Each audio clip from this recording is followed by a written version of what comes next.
सभी pastors, seminary students और मंडली के सदस्य, आप सभी का अभिवादन।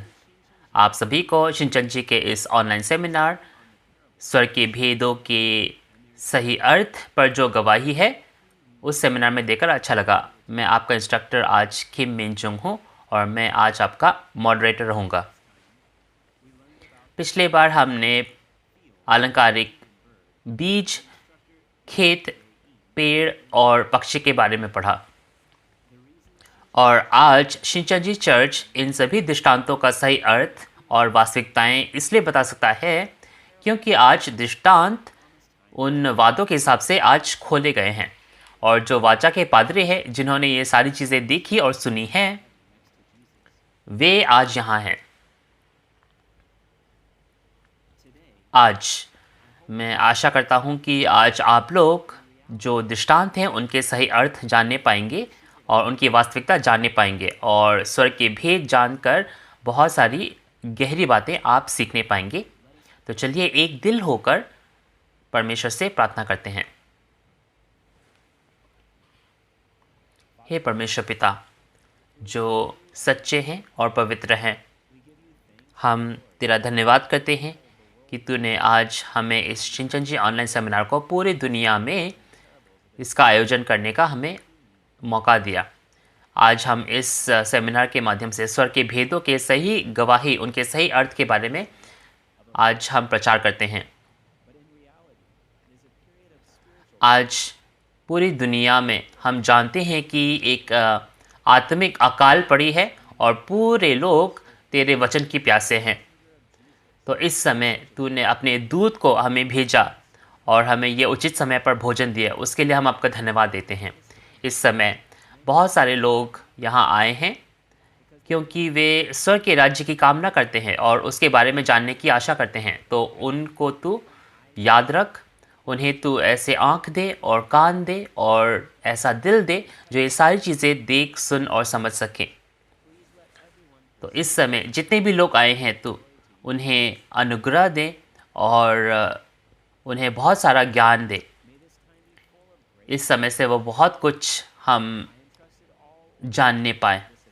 तो ये समय हम तेरे हाथ में सौंपते हैं। तू शुरुआत से लेकर अंत तक हमारे साथ रहे। ये सारी विनती हम यीशु मसीह के नाम से मांगते हैं जो हमारे लिए क्रूस पर मरे। आमीन।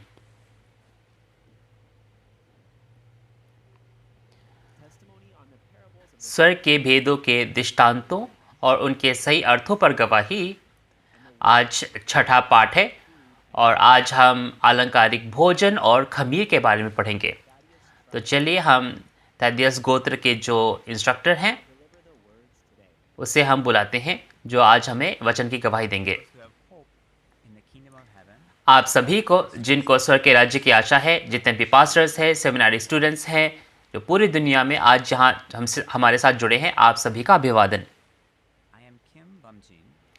मेरा नाम किम भमजिन है और मैं उन 12 गोत्रों में से उन सेंटर का एक इंस्ट्रक्टर हूं जिन्होंने थैदियस के गोत्र के प्रधान से पढ़ा और हमारे गोत्र के प्रधान ने हमारे अध्यक्ष ली मानही से पढ़ा। तो आज इस सेमिनार में जो स्वर्ग के भेदों के दृष्टांतों और उनके सही अर्थों पर गवाही है, आप सभी को जुड़ने के लिए बहुत बहुत धन्यवाद। मैं आशा करता हूँ कि हम सब स्वर्ग के राज्य के भेदों को जानने पाएंगे और बहुत सारा हम अनुग्रह पाने पाएंगे। मैं आपसे एक चीज़ कहना चाहूँगा कि स्वर्ग के राज्य के जो भेद है वो हमें शाब्दिक रूप में नहीं, हमें क्या है, उनके अलंकारिक चीज़ों को हमें समझने की ज़रूरत है। आज का जो शीर्षक है वो है पाठ 5, अलंकारिक भोजन और खमीर। बाइबल में 2 प्रकार के भोजन हैं और 2 प्रकार के खमीर हैं। पहला भौतिक भोजन और भौतिक खमीर। ये जो भोजन है जो हम रोज़ खाते हैं ताकि हम जीवित रह सकें। और बाइबल के इतिहास में भी हम देख सकते हैं कि जो इज़राइली थे उन्हें मन्ना मिला था, है ना, जब वे मिस्र छोड़कर मूसा के साथ आगे निकल पड़े थे तो उन्हें मन्ना मिला था। और खमीर क्या है? खमीर एक चीज़ को बदल देता है, किसी चीज़ को बदल देता है ना? उसमें परिवर्तन करने की क्षमता है। तो चलिए इन भोजन और खमीर की जो विशेषताएं हैं उनको समझकर हम आज के वचन को समझने पाएँ। बहुत सारे पादरी इनके बारे में जानते होंगे, लेकिन मैं आशा करता हूं कि आप लोग जब मैं इसकी गवाही दूं तो आप ध्यान से सुनने की कोशिश करें। मैं आज सभी दृष्टांतों के बारे में आपको स्पष्ट रूप से गवाही देने की कोशिश करूंगा। पहला, आलंकारिक भोजन क्या है? आलंकारिक भोजन यानी कि वचन। और दूसरा, वो खमीर क्या है जो परिवर्तन करता है? वो है शिक्षा, शिक्षाएं। तो हम देख सकते हैं कि बाइबल में इन सभी आलंकारिक शब्दों का उत्तर ऐसा क्यों है। चलिए जानते हैं। तो पहला, चलिए मत्ती 24 उसके 45 से 47 में पढ़ते हैं। अतः वह विश्वास योग्य और बुद्धिमान दास कौन है, जिसे स्वामी ने अपने नौकर चाकरों पर सरदार ठहराया कि समय पर उन्हें भोजन दे। धन्य है वह दास जिसे उसका स्वामी आकर ऐसा ही करते पाए। मैं तुमसे सच सच कहता हूँ, वह उसे अपनी सारी संपत्ति पर अधिकार ठहराएगा। अगर आप इस वचन को देखें और मत्ती 24 उसके 3 से 7 में देखें तो हम देख सकते हैं कि वहां पे क्या लिखा है। ये लिखा है कि अंत के समय में क्या है, युद्ध होंगे और अकाल पड़ेंगे। तो इस अकाल के समय पर एक विश्वास योग्य और बुद्धिमान दास है जो बाकी घरों के नौकरों चाकरों पर सरदार ठहराया गया ताकि उन्हें उचित समय पर भोजन दे। तो जब स्वामी वापस आता है तो वो जो दास है उसे क्या है, पुरस्कार दिया जाता है ना, उसे अधिकार दिया जाता है। और ये दूसरा, ये जो स्वामी वापस आते हैं ये दूसरे आगमन के बारे में है। और ये स्वामी जो है ये सच्चे स्वामी हैं। तो ये जो स्वामी का घर है ये क्या है, ये परमेश्वर का घर है ना। तो ये क्यों कहा गया कि वो जो दास है जब स्वामी वापस आएगा उसे क्या है, पुरस्कार मिलेगा, क्योंकि वह उचित समय पर भोजन देता है, इसीलिए उसे क्या है, पुरस्कार मिलेगा।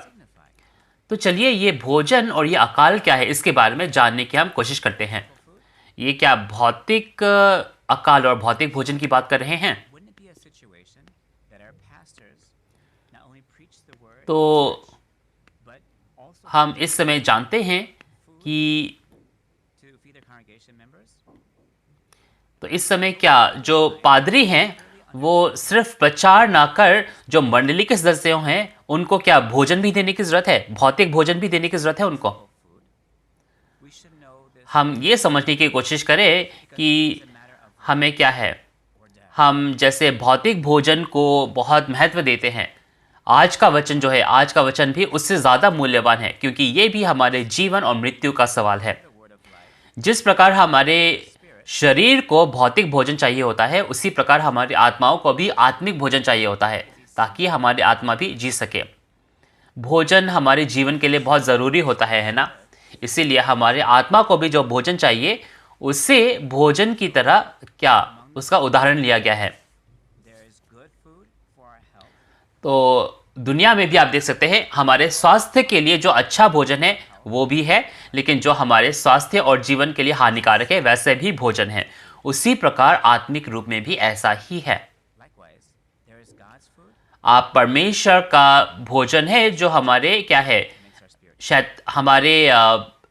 हमारी आत्माओं को जीवन देता है, लेकिन शैतान का जो भोजन है हमारी आत्माओं को मारता है। और ये दो प्रकार के भोजन क्यों है? क्योंकि आप जानते हैं कि आत्मिक क्षेत्र में दो प्रकार की आत्माएं हैं, दो प्रकार के अस्तित्व है, परमेश्वर और शैतान। इसीलिए आज हमें जानने की जरूरत है कि जो आत्मिक भोजन है वो भी दो प्रकार में विभाजित है। आप इसके बारे में समझते होंगे। तो ये जो आत्मिक भोजन है ये क्या है? आप यिर्मयाह 15 उसके 16 में देखो तो क्या कहा गया कि तेरे वचन मेरे पास आए और मैं उन्हें खा गया और वे मेरे खुशी का कारण बने। तो हम देख सकते हैं कि परमेश्वर का वचन खाया गया। तो इसीलिए बाइबल जो है वचन को भोजन के उदाहरण के रूप में इस्तेमाल करता है। आप भौतिक भोजन को अपने मुंह से खाते हैं, लेकिन आत्मिक भोजन आप क्या है, आप सुनते हैं तब उसे खाते हैं, है ना? तो परमेश्वर का वचन भोजन की तरह क्यों कहा गया? तो इसके बारे में जानने के लिए चलिए यशाया 55 उसके 1 से 3 में पढ़ते हैं। आहो सब प्यासे लोगों, पानी के पास आओ, और जिनके पास रुपया ना हो तुम भी आकर मोल लो और खाओ। दाख मधु और दूध बिना रुपये और बिना दाम ही आकर ले लो। जो भोजन वस्तु नहीं है उसके लिए तुम रुपया क्यों लगाते हो, और जिससे पेट नहीं भरता उसके लिए क्यों परिश्रम करते हो? मेरी और मन लगाकर सुनो, तब उत्तम वस्तुएं खाने पाओगे और चिकनी चिकनी वस्तुएं खाकर संतुष्ट हो जाओगे। कान लगाओ और मेरे पास आओ, सुनो, तब तुम जीवित रहोगे और मैं तुम्हारे साथ सदा की वाचा बांधूंगा, अर्थात दाऊद पर की अटल करुणा की वाचा।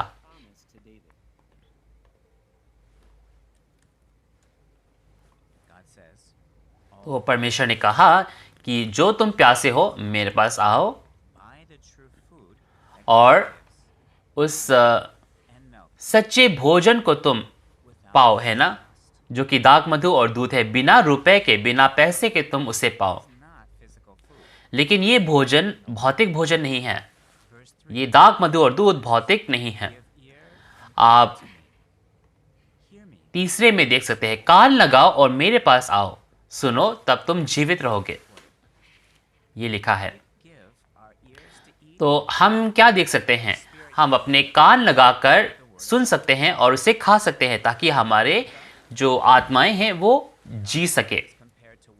इसीलिए परमेश्वर का वचन जो है वो पानी, दाख मधु, दूध ऐसे कहा गया है।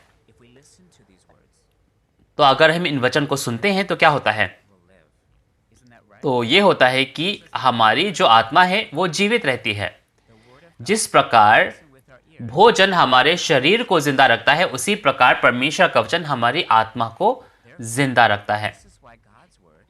इसीलिए परमेश्वर का जो वचन है उसे भोजन की नाई कहा गया।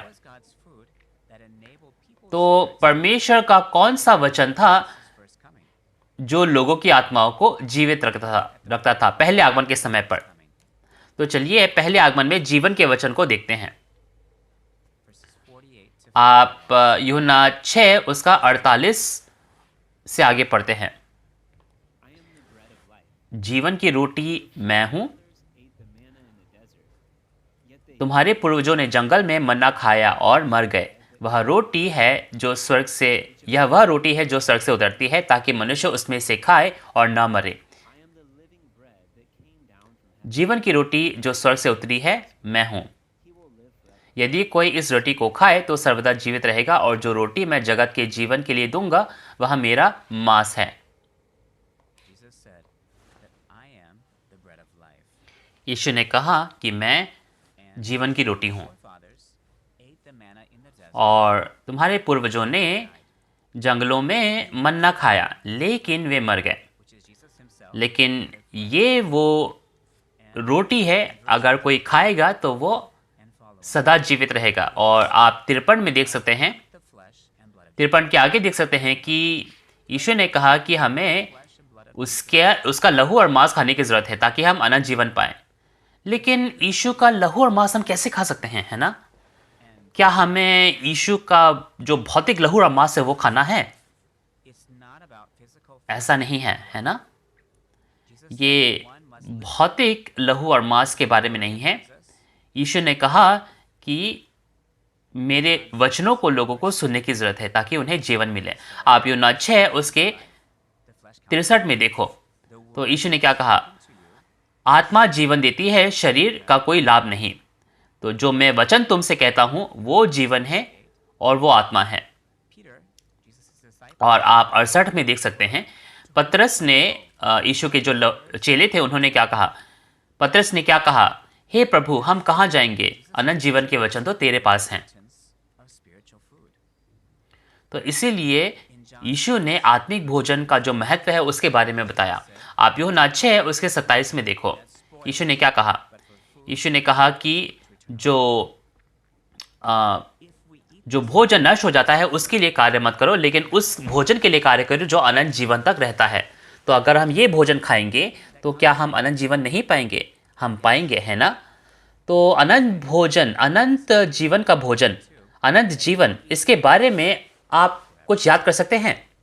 आप उत्पत्ति 3:22 में देखो तो इस जीवन के पेड़ में से अगर कोई खाए तो वो सदा जीवित रहेगा।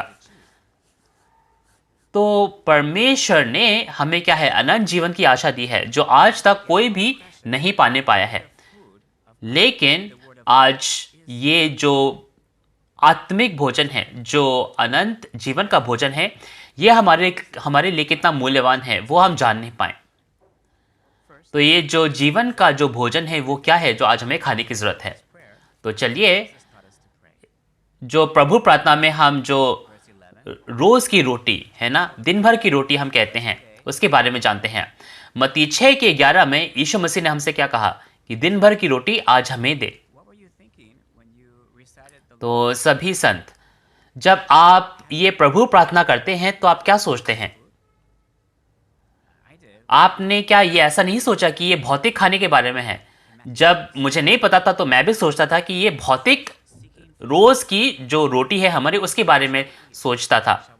लेकिन हम उससे 31, उसी पाठ के 31 से 32 में जाएंगे तो यीशु मसीह ने क्या कहा? यीशु मसीह ने कहा कि जो लोग भौतिक भोजन के पीछे भागते हैं कि मैं क्या खाऊंगा, क्या पीऊंगा, वे क्या है, वो अन्य जाति वाले हैं। इसीलिए यीशु मसीह ने कहा कि जो भौतिक भोजन है उसके पीछे मत भागो। तो मसीह ने जो भौतिक भोजन के बारे में हमें बताया, वो मसीह ने जो भोजन के बारे में हमें प्रभु प्रार्थना में बताया वो क्या है? वो आत्मिक भोजन है, भौतिक भोजन नहीं है। और मुख्य तौर पर इस नियुक्त समय पर, इस अंत के समय पर यीशु ने क्या कहा? यीशु ने कहा कि हमें ये भोजन दिया जाए। और जैसे कि आज हम मत्ती 24 में देख सकते हैं कि एक अकाल पड़ने वाला है। तो इस अकाल के समय में हमें क्या करने की जरूरत है, और ये अकाल क्या है? तो चलिए आमोस उसका 8:11 पढ़ते हैं। परमेश्वर यहोवा की यह वाणी है, देखो ऐसे दिन आते हैं जब मैं इस देश में अकाल करूंगा, उसमें न तो अन्न की भूख और न पानी की प्यास होगी, परंतु यहोवा के वचनों के सुनने की ही भूख प्यास होगी। आमोस 8 उसके 11 में हम देख सकते हैं कि एक भविष्यवाणी है कि एक दिन आता है जब इस पूरे देश पर क्या है, एक अकाल आ पड़ेगा। और ये भौतिक भोजन या भौतिक पानी का अकाल नहीं होगा, लेकिन प्रभु के वचनों को सुनने की भूख और प्यास होगी और उसका अकाल पड़ेगा। जिस प्रकार भौतिक भोजन है वैसे ही आत्मिक भोजन की तुलना की गई है, उसी प्रकार ये जो आत्मिक भोजन है ये आत्मिक अकाल के बारे में बतलाता है। लेकिन आप सोचो इसके बारे में तो बहुत अजीब है ना? आप देखो कि परमेश्वर का जो वचन है ये पूरी दुनिया में बहुत ही तीव्र गति से फैलता है। आप किसी भी ईसाई आप किसी भी ईसाई लाइब्रेरी में जाओ तो क्या है, वो पुस्तकों से भरी हुई है ना? लेकिन ये अकाल क्या है? ये अकाल के बारे में हमें जानने की जरूरत है। यशायाह 29 में, यशायाह 29 उसके 11 से 13 में जाओ तो हम देख सकते हैं कि दर्शन तुम्हारे लिए एक लपेटी हुई और मुहरबंद पुस्तक की तरह है, तो कोई भी नहीं है जो उसे जान सकता है, चाहे वो बुद्धिमान ही क्यों ना हो, चाहे वो मूर्ख ही क्यों ना हो। इसीलिए लोग क्या है, परमेश्वर के सामने आते तो है, लेकिन क्या है, वे अपने सिर्फ क्या है मुंह से आदर करते हैं, लेकिन उनके क्या है, उनके मन परमेश्वर से बहुत दूर हैं। वे लोग सिर्फ मनुष्यों की आज्ञा और उनके जो है, उनके जो परंपरा को मानकर परमेश्वर का भय रखते हैं। उसी प्रकार प्रकाशित वाक्य 5 उसके 1 से 3 में परमेश्वर के हाथ में एक पुस्तक है, एक बंद पुस्तक, और वो 7 मोहरों से बंद है, और कोई भी नहीं था जो स्वर्ग में या फिर पृथ्वी पर या पृथ्वी के नीचे जो उस पुस्तक के अंदर देख सकता था। तो ये कौन सी पुस्तक है? ये प्रकाशित वाक्य की पुस्तक है। ये प्रकाशित वाक्य जो 2000 साल से फैलता आया है, लेकिन ये क्या है, ये 7 मोहरों से बंद था। तो आज तक हम अपना विश्वासी जीवन कैसे जीते थे? क्या ये अंधकार की तरह नहीं था? क्योंकि हमें परमेश्वर की इच्छा जो है, परमेश्वर के उद्देश्य नहीं पता था। आज तक हम दुनिया के बहुत सारी टिप्पणियां और सोच उनको पढ़ते थे और उन पर निर्भर करते थे। तो क्या हमने एक अंधा विश्वासी जीवन जिया? तो हम कह सकते हैं क्या कि आज का जो समय है वो अकाल के समय की तरह है? इस प्रकार इस आत्मिक अकाल के समय पर हमें क्या करने की जरूरत है? क्या हमें उस उचित समय पर भोजन को नहीं खोजना चाहिए? तो चलिए आज का जो मुख्य संदर्भ है उसको एक बार और देखते हैं। ये उचित समय पर भोजन जो मत्ती 24 उसके 45 से कहा गया है वो क्या है? ये वो भोजन है जो एक व्यक्ति दूसरे आगमन पर खाता है। दूसरा, ये जो विश्वास योग्य और बुद्धिमान दास है ये कौन है? हमें ये भी जानने की जरूरत है ना? जब आत्मिक अकाल पड़ता है, जैसे कि मत्ती 24 उसके 45 में कहा, मत्ती 24 उसके 3 से 7 में कहा गया। तो हमें जानने की जरूरत है कि ये जो अकाल आता है उस समय हमें भोजन को खाने की जरूरत है। आप देख सकते हैं कि बाइबल में 4 प्रकार की सामग्री है ना? इतिहास, नैतिक शिक्षा, भविष्यवाणी और पूर्ति। तो भविष्यवाणी जो है वो एक समय, एक नियुक्त समय पूरा होता है, और ये जो उचित समय पर भोजन है ये भविष्यवाणी और उनके पूर्ति के बारे में है। ये भविष्यवाणियां जब होती हैं तो वो पूर्ति का जो वचन है, गवाही का वचन, वो है ये। जब भविष्यवाणी पूरी होती है तो क्या हमें जब भविष्यवाणी पूरी होती है तो क्या हमें पूर्ति को सुनना नहीं चाहिए? हम इसे क्या कहते हैं? हम इसे प्रकट वचन कहते हैं, खुला वचन।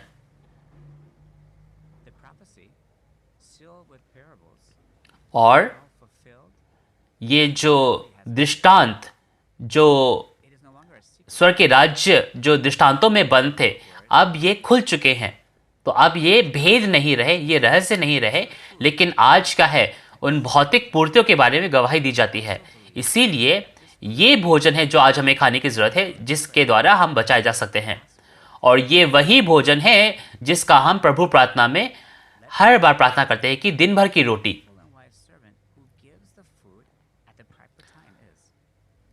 तो अब ये विश्वास योग्य और बुद्धिमान दास कौन है, इसके बारे में जानते हैं, जो हमें उचित समय पर भोजन देता है।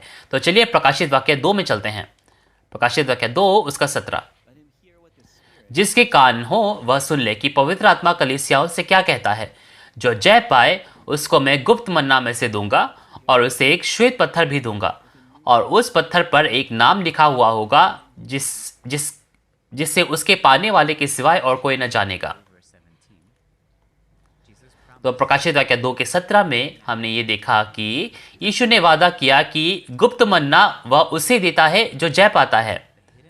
जब प्रकाशित वाक्य पूरी होती है तो जो जय पाता है उससे वो गुप्त मन्ना देगा। ये गुप्त मन्ना क्या है? ये वचन है। अब तक ये बंद था, ये गुप्त थी। ये क्या है? ये स्वर्ग के राज्य के रहस्यों के बारे में बतलाए गए हैं जो दृष्टांतों में बंद थे। लेकिन आज प्रकाशित वाक्य की भविष्यवाणियां पूरी हो चुकी हैं, और जो भौतिक वास्तविकताएं हैं वो प्रकट होती हैं, और ये मुहर जो है ये खुल चुकी हैं। पहले बंद थी लेकिन अब खुल चुकी हैं। इसीलिए हम क्या कहते हैं इसे? प्रकट वचन, खुला वचन। और ये वो उचित समय पर भोजन है जो हम मत्ती 24 में भी देख सकते हैं। तो यीशु ने ये खुला वचन, ये प्रकट वचन, गुप्त मन्ना किसी देने को वादा किया। यीशु मसीह ने वादा किया कि जो जय पाए उससे मैं दूंगा। तो ये जय पाने वाला है कौन? कैसे जय पाया? किस पर जय पाया? किससे लड़ा? इसके बारे में हम विस्तार में बाद में जानेंगे। लेकिन मैं आपको अगर संदर्भ में बताऊं तो क्या है, ये जय पाने वाले शैतान से लड़ते हैं और जय पाते हैं। इसीलिए ये जो गुप्त मन्ना है वो पाते हैं। ये गुप्त मन्ना स्वर्ग से आता है। आप प्रकाशित वाक्य 10 उसके 8 से 11 में जाओ तो हम देख सकते हैं कि एक खुली पुस्तक है जो स्वर्ग से नीचे आती है, और हम देख सकते हैं कि नया यूहन्ना उसे पाते हैं और उसे खाते हैं। तो ये जो नया यूहन्ना है, ये जय पाने वाले बन सकते हैं जो उस गुप्त मन्ना को पाते हैं। आप प्रकाशित वाक्य 22 के 16 में देखो, ये नया यूहन्ना जिसे ये खुली पुस्तक मिली, इसे यीशु का दूत कहा गया, जिसे कलीसियाओं के लिए भेजा गया। आज पूरी दुनिया के पास्टर्स और विश्वासी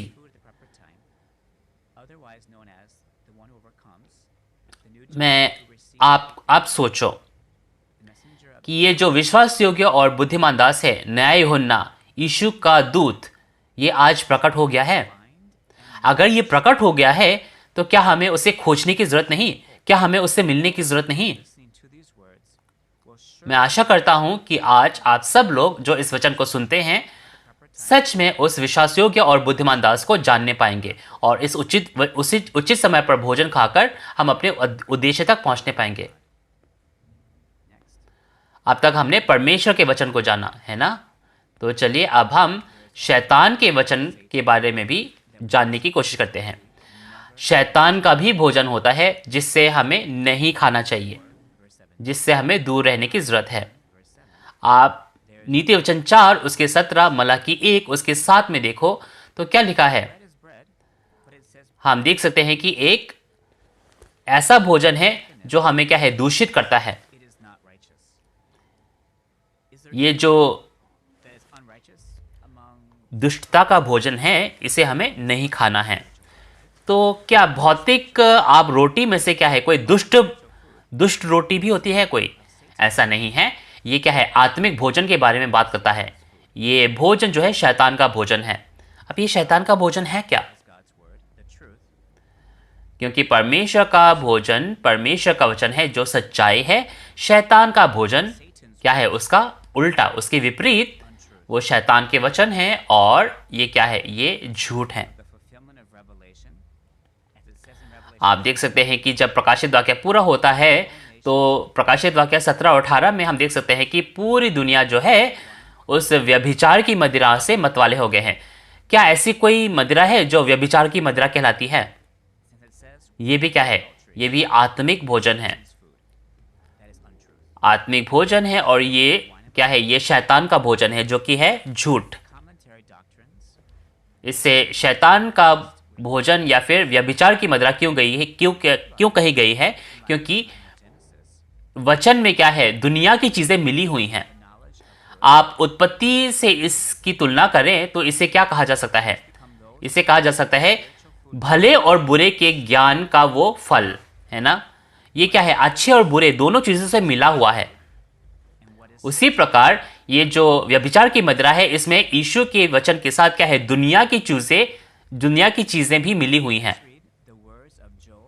तो आप जो सच्चा भोजन है और जो दूसरा शैतान का भोजन है, उसमें कैसे भेद कर सकते हैं? चलिए आयुब 34 पढ़ते हैं। आयुब 34 उसके 3 से 4। क्योंकि जैसे जीभ से चखा जाता है, वैसे ही वचन कान से परखे जाते हैं। जो कुछ ठीक है हम अपने लिए चुन लें, जो भला है हम आपस में समझ बूझ लें। तो हम देख सकते हैं कि कान जो है जांच करते हैं। जैसे जीभ भोजन को चखता है, उसी प्रकार हमें कान से जांचने की जरूरत है। हमें पहले बाइबल को अच्छे से जानने की जरूरत है। बाइबल को हम एक मूल के रूप में इस्तेमाल कर, हम एक नींव के रूप में इस्तेमाल कर हमें जांचने की जरूरत है। मैं आशा करता हूं आप लोग सही भेद करने पाएंगे और जानने पाएंगे कि वो सच्चा भोजन जो हमें आज खाने की जरूरत है वो क्या है, जो कि उचित समय पर भोजन है, जिसे खाकर हम उद्धार तक पहुंच सकते हैं। तो चलिए अब उस अलंकारिक खमीर के बारे में जानते हैं। चलिए मत्ती 13 उसका 33 पढ़ते हैं, जो इस खमीर का दृष्टांत है। उसने एक और दृष्टांत उन्हें सुनाया। स्वर्ग का राज्य खमीर के समान है, जिसको किसी स्त्री ने लेकर 3 पसेरी आटे में मिला दिया और होते होते वह सब खमीर हो गया। तो मत्ती 13 उसके 23 में हम देख सकते हैं कि स्वर्ग का राज्य एक खमीर के समान है, जिसको एक स्त्री ने 3 पसेरी आटे में मिला दिया और वो पूरा का पूरा खमीर हो गया। तो खमीर की क्या विशेषता होती है? खमीर क्या है, किसी चीज को बदल देता है ना, उस आटे को बदल देता है। उसको फुला देता है। तो स्वर्ग का राज्य और वचन जो है खमीर की तरह कहा गया है। हम में भी क्या है, परिवर्तन आने की जरूरत है ताकि हम स्वर्ग के राज्य में प्रवेश कर सके। तो ये खमीर क्या है, हम उसके बारे में चलिए जानते हैं। और हमें ये भी जानने की जरूरत है कि हमें भी क्या है, परिवर्तित होना है, हमें भी बदलना है ना। आप मुख्य संदर्भ में देख सकते हैं कि एक स्त्री जो है इस खमीर को लेकर उन सभी आटे में मिलाती है और पूरा का पूरा आटा खमीर हो जाता है। आप गलातियों 4:19 में जाओ तो पौलुस की तरह एक पादरी क्या है, उसे एक स्त्री कहा गया। एक पादरी को एक स्त्री कहा गया। तो आत्मिक रूप में स्त्री जो है एक पादरी होता है। और ये जो कटोरा है, ये कटोरा एक व्यक्ति का हृदय भी होता है। इसके बारे में आप अगली बार पढ़ेंगे। और ये जो पादरी है, ये जो स्त्री है, ये जो खमीर है, वो लोगों के दिलों में डालता है और उनके दिल जो है परिवर्तित हो जाते हैं। तो चलिए इस खमीर के सही अर्थ के बारे में पढ़ते हैं। आप चलिए चलते हैं मत्ती 16 उसके 6 से 12 तक पढ़ते हैं। यीशु ने उनसे कहा, देखो, फरीसियों और सदूकियों के खमीर से सावधान रहना। वे आपस में विचार करने लगे, हम तो रोटी नहीं लाए, इसीलिए वह ऐसा कहता है। ये जानकर यीशु ने उनसे कहा, हे अल्पविश्वासियों, तुम आपस में क्यों विचार करते हो कि हमारे पास रोटी नहीं? क्या तुम अब तक नहीं समझे और उन 5,000 की 5 रोटी स्मरण नहीं करते, और न यह कि कितनी टोकरियां उठाई थी, और उन 4,000 की 7 रोटियां, और न यह कि कितने टोकरे उठाए गए थे? तुम क्यों नहीं समझते कि मैंने तुमसे रोटियों के विषय में नहीं कहा, परंतु फरीसी और सदूकियों के खमीर से सावधान रहना? तब उनको समझ में आया कि उसने रोटी के खमीर से नहीं, पर फरीसियों और सदूकियों की शिक्षा से सावधान रहने को कहा था। तो यीशु ने अपने दासों से क्या कहा कि फरीसी और सदूकियों के खमीर से सावधान रहना, उनसे बच के रहना, क्योंकि वे क्या थे, वे उस समय झूठे पादरी थे। तो उनके जो दास थे वे भौतिक खमीर के बारे में सोचने लगे, लेकिन यीशु मसीह उनसे आत्मिक चीजों के बारे में बात करते थे, है ना। यीशु मसीह ने उनसे कहा कि तुम उन झूठे पादरियों के वचन से दूर रहना। तो यीशु मसीह ने किन वचनों से दूर रहने को कहा उनसे? आप देख सकते हैं कि फरीसियों और सदूकियों का जो शिक्षा है उनसे सावधान। और आप देख सकते हैं कि मत्ती 12 में जो फरीसी और सदूकी जो शिक्षाएं थी वो क्या थे? कपट, है ना, कपट से दूर रहना। जैसे कि यशाया 29 उसके 11 से 13 में लिखा है, जो फरीसी सदूकी उस समय पढ़ाते थे वे क्या थे? वे सिर्फ उनके खुद की परंपराएं थी, खुद की सोच थी, क्योंकि उस समय पुस्तक बंद थी तो वो कुछ नहीं पढ़ा सकते थे। वे सिर्फ अपने क्या है, अपने शिक्षा और अपनी परंपरा पढ़ाते थे।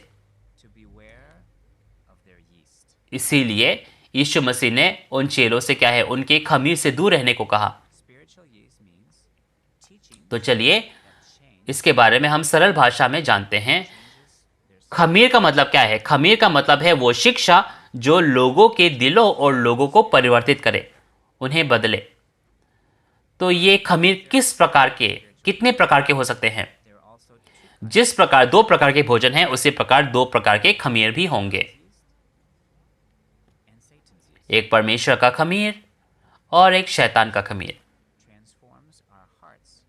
परमेश्वर का खमीर हमारे दिल को परिवर्तित कर हमें परमेश्वर के रूप और समानता में बदल देता है, लेकिन शैतान का खमीर वो हमें दूषित कर शैतान के जो रूप है उसमें बदल देता है। तो चलिए इन 2 प्रकार के खमीर के बारे में बाइबल में पढ़ते हैं। पहला, आप मरकुस उसके 1 उसके 21 से 22 में जाओ। तो यीशु जब कफरनहूम और गलील में प्रचार करते थे तो सभी लोग क्या है, सभी लोग बहुत चकित हो गए थे यीशु के वचन पर, क्योंकि यीशु का जो वचन था वो फरीसी और सदूकियों जैसे नहीं थे, शास्त्रियों जैसे नहीं थे। और आप मरकुस 1 उसके 27 में देखो तो यीशु का वचन एक बिल्कुल नया वचन था और जैसे कि अधिकार के साथ वो पढ़ाता था। और हम देख सकते हैं कि जो झूठे पादरी थे उनका वचन शैतान का था, जो कि उन शास्त्रियों, फरीसियों, सदूकियों के नियम थे, उनकी शिक्षाएं थी। लेकिन यीशु मसीह उस समय क्या है, एक नया वचन देता था जो कि स्वर्ग के राज्य के बारे में था। आप पहले कुरिन्थियों 5 उसके 8 में जाओ तो जो शैतान का जो खमीर है उसे बुराई और दुष्टता का खमीर ऐसा कहा गया। यानी कि ये ऐसे वचन थे जो लोगों ने खुद के क्या है परंपराओं को आगे पहुंचाते हुए पढ़ाई। तो अब हम जानने की कोशिश करते हैं कि हम कैसे बदले जा सकते हैं। आप इफिसियों 4 उसके 21 से 24 में जाओ तो वहां पे लिखा है कि हमें क्या है, हमें अपने जो अभिलाषाओं के अनुसार भ्रष्ट जो चीजें हैं उसे छोड़ने की जरूरत है, अपने पुराने मनुष्यत्व को छोड़ने की जरूरत है, ताकि हम आत्मिक स्वभाव से नए बनते जाएं और नए मनुष्यत्व को पहन लें जो परमेश्वर के अनुसार सत्य की धार्मिकता और पवित्रता से सजा गया है।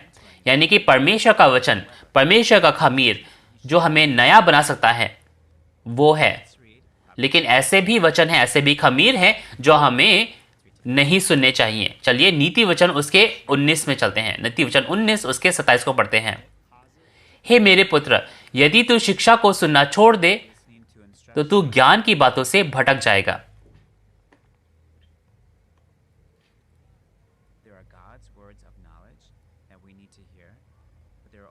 तो हम देख सकते हैं कि ऐसे वचन हैं जो हम परमेश्वर के वचन के बारे में जान सकते हैं, लेकिन ऐसे भी चीजें हैं जो हमें परमेश्वर के वचन से दूर लेके जा सकते हैं। तो शैतान का वचन जो हम सुनते हैं वो हमें परमेश्वर की सच्चाई से दूर लेके जाता है। तो हम देख सकते हैं कि प्रकाशित वाक्य में भी शैतान का भोजन है, शैतान का खमीर। आप प्रकाशित वाक्य 2 उसके 14 से 15 में जाओ तो उसके बारे में आप विस्तार से देख सकते हैं। ये दूसरे आगमन के बारे में है। तो इस दूसरे आगमन के समय जो जिन शिक्षाओं से हमें दूर रहना है उसके बारे में हम और सीखेंगे। तो हम देखें कि परमेश्वर का जो वचन है, परमेश्वर का खमीर, परमेश्वर की शिक्षा है। और अगर हम परमेश्वर की शिक्षा को ग्रहण करते हैं तो हम परमेश्वर के रूप और समानता में बदले जाते हैं। इसके विपरीत अगर शैतान का खमीर हम पाते हैं, उसे ग्रहण करते हैं, तो हमारा जो हृदय है वो शैतान के रूप और समानता में बदल जाएगा। तो जो शिक्षा हमें बदलता है वो क्या है, वो खमीर है। तो किसकी शिक्षा हम पाते हैं, जिस शिक्षा को हम पाते हैं उसी प्रकार हम बदले जाएंगे। इसी प्रकार हमें परमेश्वर के खमीर को पाने की जरूरत है। तो ये सच्चा वो चरवाहा कौन है जिसने लोगों के दिलों को परिवर्तित किया पहले आगमन के समय पर, और आज दूसरे आगमन के समय पर हमारे दिलों को कौन सा चरवाहा बदल सकता है। तो इस खमीर के बारे में जो स्वर्ग के राज्य के भेदों के बारे में है, चलिए पहले आगमन और दूसरे आगमन पर इसके बारे में जानते हैं। पहले आगमन में जो सच्चे चरवाहा थे जिन्होंने लोगों के दिलों को परिवर्तित किया वो थे यीशु मसीह, जिन्होंने परमेश्वर का वचन, परमेश्वर का खमीर दिया। तो यीशु मसीह ने जो वचन दिए वो स्वर्ग के राज्य के शिक्षाएं थी, स्वर्ग के राज्य के खमीर थे, जो कि क्या था, जो कि पूर्ति के वचन थे, जो पुराने नियम के भविष्यवाणियों की पूर्ति थी। यीशु मसीह गवाही का वचन, पूर्ति का वचन देते थे, और उस पूर्ति का वचन, गवाही के वचन को सुनकर यीशु के जो चेले थे वे बदल गए। तो दूसरे आगमन पर चलते हैं। दूसरे आगमन पर क्या कार्य होता है, आप लूका 17 उसके 26 से 30 में जाए तो हम देख सकते हैं कि यीशु का, प्रभु का आना क्या है, दूसरे आगमन का आना वो नूह और लूत के दिनों की तरह होगा। आप देख सकते हैं कि इतिहास में भी, बाइबल के इतिहास में भी नूह और लूत के समय बहुत कम लोग बचे थे। उसी प्रकार आज दूसरे आगमन में भी बहुत कम लोग हैं जो इस वचन पर अनुसरण करते हैं, इसमें रुचि लेते हैं। उसी प्रकार यीशु मसीह ने ऐसे बताया। तो दूसरे आगमन पर ये जो सच्चा वचन है, ये उचित भोजन कौन देता है, ये विश्वास योग्य और बुद्धिमान दास है, जिसके बारे में हमने आज मत्ती 24 में पढ़ा। ये वही दास है और दूत है जिसे यीशु ने कलीसियाओं के लिए भेजा है। इसीलिए आज हमें उस गवाही के वचन को सुनने की जरूरत है जो ये चरवाहा देते हैं। ये प्रकाशित वाक्य के वचन हैं जो आज हमें गवाही के रूप में दी जाती है।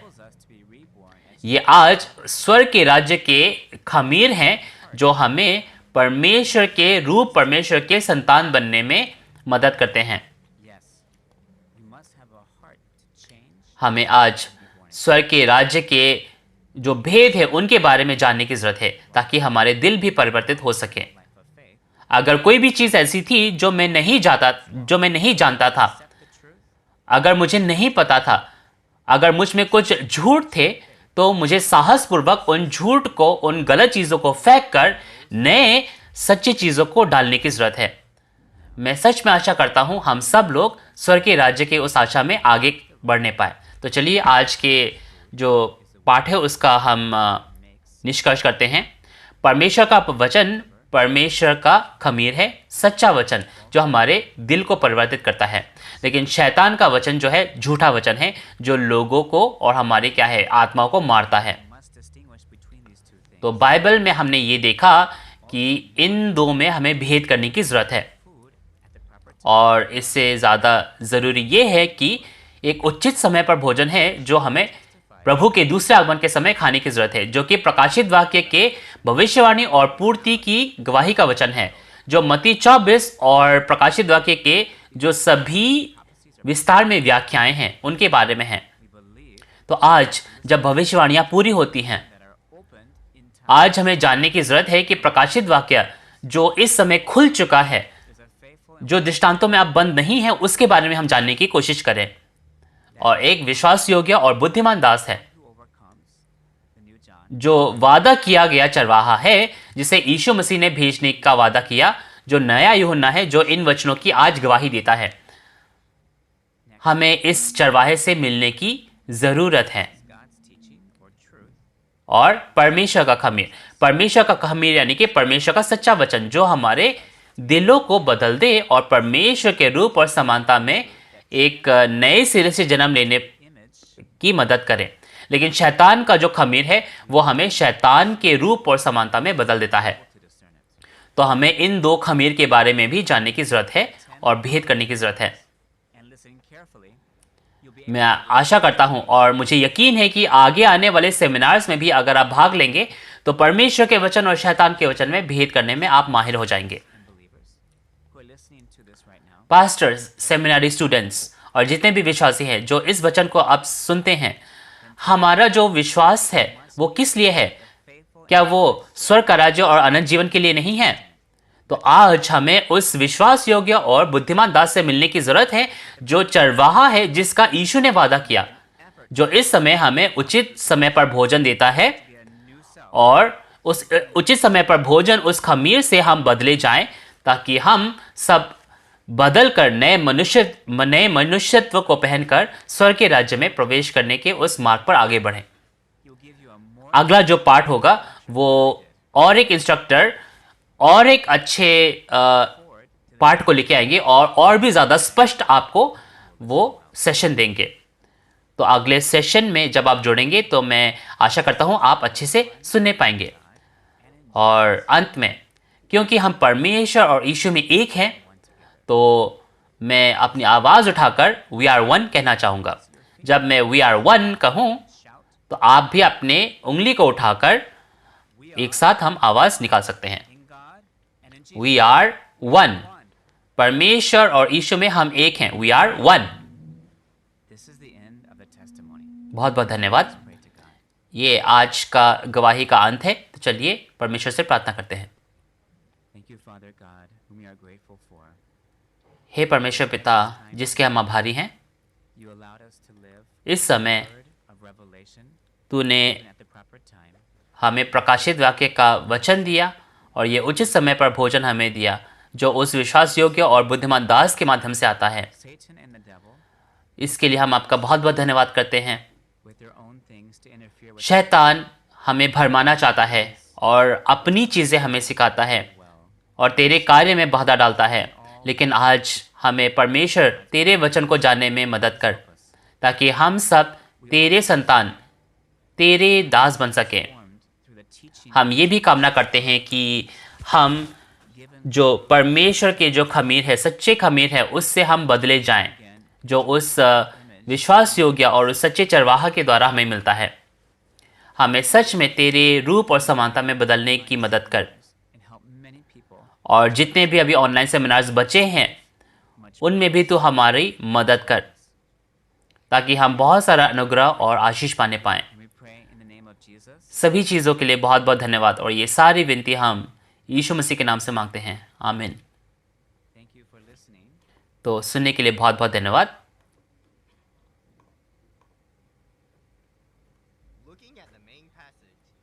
तो हम देख सकते हैं कि जो 7 स्वर्गदूत थे, उन्होंने 7 कटोरे पाए और उनमें परमेश्वर का कोप का वचन भरा हुआ था। तो हम देख सकते हैं कि जब तीसरी मुहर खुलती है तो एक काला घोड़ा आता है और उसके सवारी पर एक तराजू है। तो आज शिनचन जी इन सभी दृष्टांतों के बारे में, यीशु के वायदों के बारे में गवाही दे सकता है, क्योंकि आज जो स्वर्ग के राज्य के जो भेद है, जो दृष्टांतों में दिए गए थे, वो खुल चुके हैं। तो मैं आशा करता हूं आप इन स्वर्ग के राज्य के जो भेद है उनके बारे में जानने पाएंगे और परमेश्वर के हम सब संतान बने पाएंगे। जी हाँ, जैसा कि आपने वीडियो में देखा कि अगले हफ्ते जो सेमिनार रखा जाएगा वो अलंकारिक कटोरा, तराजू और छड़ी, उसके बारे में रखा जाएगा। तो समय आज की तरह ही होगा। तो मैं आशा करता हूँ अगली बार भी आप सब जुड़ने पाएंगे, ताकि हम सब उस स्वर्ग के राज्य में जाने पाए जिसकी हम कामना करते हैं।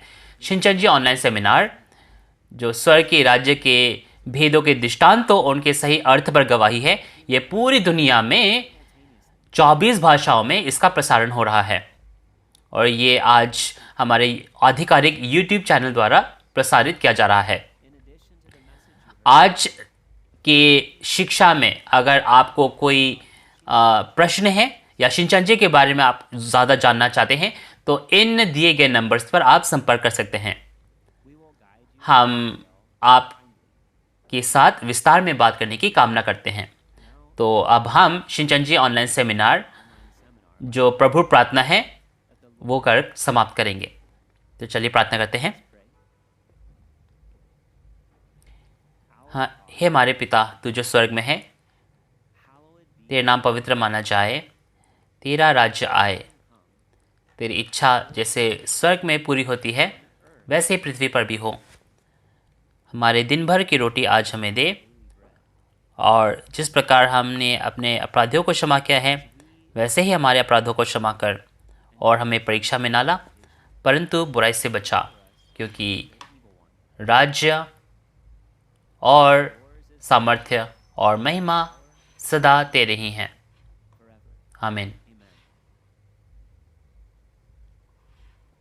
तो आज जो भी जुड़े आप सभी का बहुत बहुत धन्यवाद।